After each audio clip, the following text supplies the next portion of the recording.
প্রিয় দর্শক আসসালামু আলাইকুম। কেমন আছেন সবাই? তো আজকে আমি এমন একটি গাছ নিয়ে হাজির হয়েছি যে গাছটি আপনার জমিতে সবসময় পড়ে থাকতে দেখা যায়। এই গাছটি কিন্তু অনেকে আগাছা হিসেবে চেনেন। তো এই গাছটির যদি ঔষধি গুণাগুণ জানেন তাহলে আপনি অবশ্যই অবাক হবেন। তো এই গাছটির কাজ কি? কিভাবে এটি ব্যবহার করা যায়? তার বিস্তারিত আলোচনা করার চেষ্টা করব।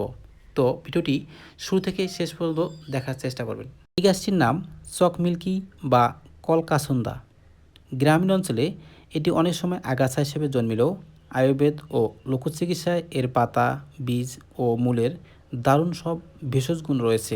চর্মরোগ নিরাময় এটি দাঁত, চুলকানি, একজিমা বা খোসপাছার মতো ত্বকের সমস্যায় এই গাছের পাতা অত্যন্ত কার্যকরী অ্যান্টিফাঙ্গাল হিসেবে কাজ করে। এটি কোষ্ঠকাঠিন্য দূর করতে এর পাতা মৃদু রেচক হিসেবে কাজ করে, যা পেট পরিষ্কার রাখতে এবং কোষ্ঠকাঠিন্যের সমস্যা দূর করতে সাহায্য করে। এছাড়াও লিভারের সুরক্ষায় এটি ব্যবহার করা হয়। প্রথাগত চিকিৎসায় লিভার যকৃতের কার্যক্ষমতা বাড়াতে এবং জন্ডিসের চিকিৎসায় এর ব্যবহার রয়েছে। এটি কৃমিনাশক হিসেবেও ব্যবহার করা হয়। কাশি, হাঁপানি উপশমে দীর্ঘদিনের পুরাতন কাশি, কফ জমা বা শ্বাসকষ্টের সমস্যা কমাতে এর পাতার কাত ব্যবহার করা হয়। দাঁত ও চুলকানিতে এটি কীভাবে ব্যবহার করবেন? নিয়ম: গাছের তাজা পাতা ভালো করে ধুয়ে বেটে পেস্ট তৈরি করে নিন।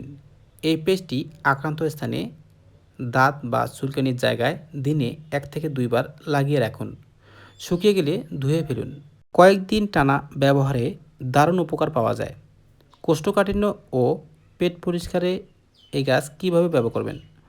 অল্প কিছু পাতা ভালো করে ধুয়ে 1 গ্লাস পানিতে ফুটিয়ে নিন। কাপ বা চা তৈরি করুন।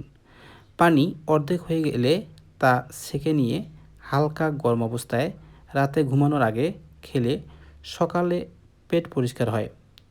সাধারণ কাশি ও কৃমি চিকিৎসায় কীভাবে ব্যবহার করবেন?